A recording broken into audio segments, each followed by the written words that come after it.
अच्छा, और अब देखें कि अब ये सवाल जो है कि जी आया पाँव धोने चाहिए कि नहीं धोने चाहिए, तो इसके ऊपर दो आरा पाई जाती हैं। एक ये कहते हैं कि खुदावंद ने कहा है कि जब मुझ खुदावंद और उस्ताद होकर तुम्हारे पाँव धोए तो तुम पर भी फर्ज है कि तुम भी पाँव धो। तो वो कहते हैं देखें खुदा ने लिटरल मायनों में करके भी दिखाया और कह भी रहे हैं कि इट्स फर्ज है, ठीक है। और दूसरा वो ये कहते हैं कि नहीं, वो नमूने के तौर पे खुदा ने कहा है।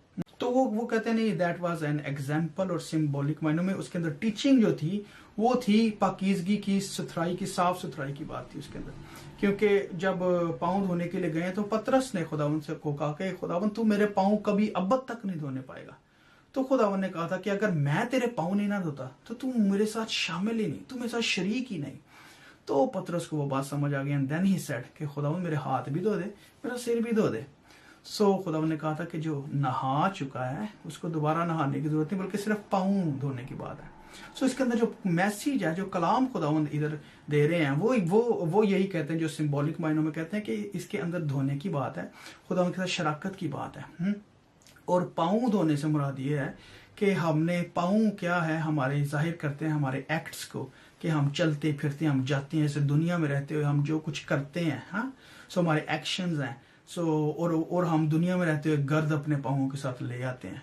सो वो जो गर्द है ना, वो सफाई की बात है। बेशक वो तो मिट्टी ही उतरी होनी है स्टंपों से, लेकिन जो असल बात है वो है स्पिरिचुअल क्लिनजिंग की बात खुदा इधर कर रहे हैं कि अगर मैं तुझे धोता नहीं तो तू मेरे साथ शामिल ही नहीं। जैसे आज हम कैसे धुलते हैं, आज हमारे से अगर कोई गलती सरजद हो जाती खता तो हम मसीह के कफारे को याद करते हैं, यीशु के लहू और बदन में शरीक होते हैं, और पाक कलाम लिखा है कि वो हमें धोता है। ये स्पिरिचुअल मायनों में बात है। सो दूसरे ये चीज कहते हैं, जो बिल्कुल ठीक बात है, इसमें गलत बात नहीं है।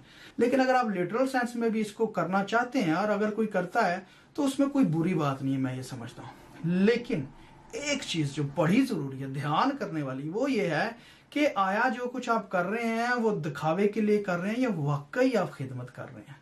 आमीन। सो क्योंकि रोजे की और दुआ की जब हम तालीम देखते हैं तो खुदावंद पीछे फकी फरीसियों को यही कहते तुम रियाकार हो, हिपोक्रेट हो, दो दो चेहरे हैं तुम्हारे, तुम दुनिया को दिखाने के लिए करते हो, ऊंची जगहों पे बैठते हो ताकि तुम्हारी इज्जत हो।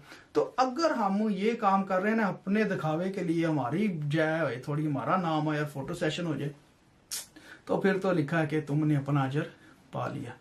सो वो काम नहीं होना चाहिए, अदरवाइज उसका कोई फायदा नहीं है। लेकिन जो सही बात है, अगर आप खुदा के साथ शरीक है तो वो दिल से है, वो हमारे अंदर हमारा बर्तन जानता है कि हम खुदा उनके साथ कितने ठीक हैं और कितने ठीक नहीं है।